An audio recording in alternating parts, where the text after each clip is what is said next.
દ્વારકા જિલ્લાના દરિયામાં છેલ્લા 4 થી 5 દિવસથી દરિયામાં ભારે કરંટ જોવા મળી રહ્યો છે, જેથી તંત્ર દ્વારા માછીમારોને દરિયો ન ખેડવા સૂચના આપવામાં આવી છે। દરિયામાં તેજ પવન ફૂંકાવાની શક્યતાઓને લઈને સાવચેતીના ભાગરૂપે દરિયાની અંદર રહેલ તમામ માછીમારી કરતા ભાઈઓને તમામ બોટો દરિયા કિનારે લાંગરી દેવા સૂચનાઓ આપવામાં આવી છે। તો માછીમારોએ તંત્રની સૂચનાઓને અનુસરીને પોતાની બોટો બંદર કિનારે લાંગરી દીધી છે। તો લગભગ 3000 જેટલી બોટો બંદર કિનારે લાંગરી દેવામાં આવી છે।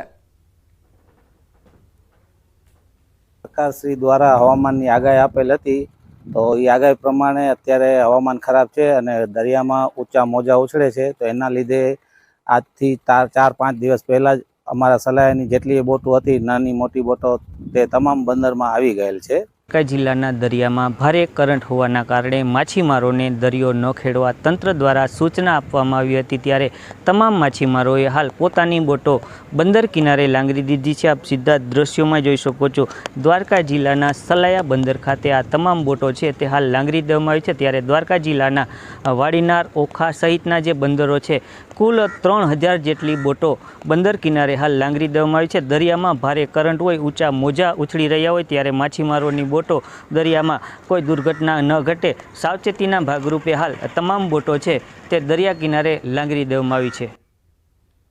જામનગરમાં દબાણને લઈને સ્થાનિકોનું હલ્લાબોલ જોવા મળ્યું અને બચુનગર વિસ્તારના રહીશોનો વિરોધ જોવા મળ્યો છે।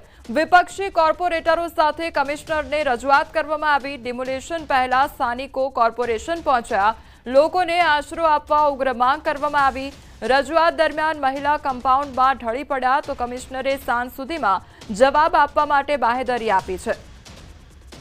તો લોકો દ્વારા હોબાળો કરવામાં આવ્યો છે। તો મહિલા કમ્પાઉન્ડમાં ઢળી પડી હતી, જ્યારે રજૂઆત કરવા માટે લોકો પહોંચ્યા હતા ત્યારે મહિલા કમ્પાઉન્ડમાં જ ઢળી પડી હતી।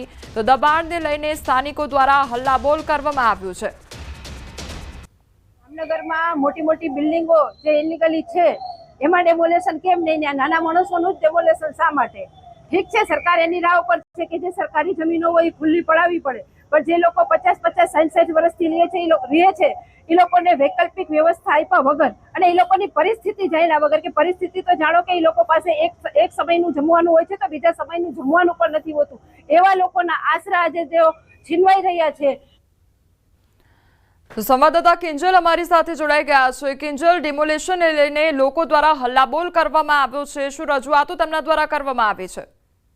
બિલકુલ કોમલ, જે પ્રકારે વાત કરવામાં, જામનગરમાં હાલ મહાનગરપાલિકા દ્વારા ડિમોલેશન પ્રક્રિયા છે તે શરૂ કરવામાં આવી છે। જુદા જુદા દબાણો ઉપર બુલડોઝર ફેરવવાનું શરૂ કરવામાં આવ્યું છે, ત્યારે બચુનગર વિસ્તારમાં આવતીકાલે ડિમોલેશન કરવામાં તંત્ર દ્વારા તૈયારીઓ કરવામાં આવી હતી, પરંતુ જે પ્રકારે બચુનગર વિસ્તારના રહીશો છે, આ રહીશો આજે મહાનગરપાલિકામાં બપોરે પહોંચ્યા હતા અને આ સમગ્ર જે લોકો છે તે લોકો જ્યારે રજૂઆત કરવા પહોંચ્યા હતા ત્યારે વિપક્ષી કોર્પોરેટર છે અસલમ ખિલજી અને જૈનબ ખફીએ સમગ્ર જે લોકો છે તેની આગેવાની કરી હતી। આ દરમિયાન જ જે રજૂઆત કરવાની હતી ત્યારે એક મહિલા છે એ ગરમીના કારણે ભારે તડકામાં ઢળી પણ પડ્યા હતા।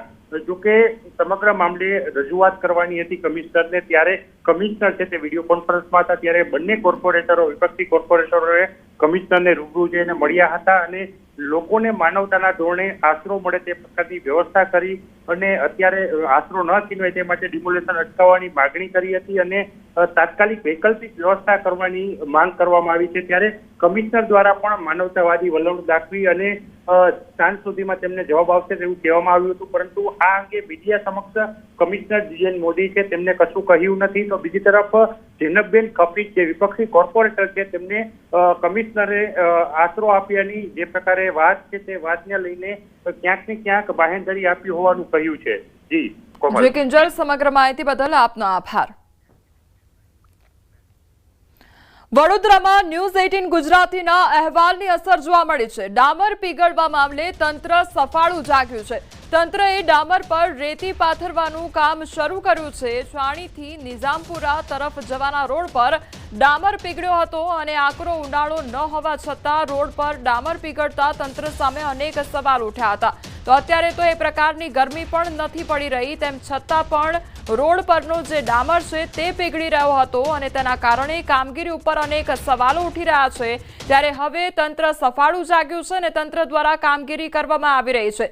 ન્યૂઝ 18 ગુજરાતી દ્વારા અહેવાલ પ્રસારિત કરવામાં આવ્યો હતો અને અત્યારે એ પ્રકારની ગરમી પણ નથી પડી રહી, તેમ છતાં રોડ પરનો જે ડામર છે તે પીગળી રહ્યો છે અને અહેવાલ પ્રસારિત કર્યા બાદ હવે તંત્ર હરકતમાં આવ્યું છે અને જે રોડ પર ડામર પીગળ્યો છે ત્યાં આગળ રેતી નાખવાની કામગીરી કરવામાં આવી રહી છે।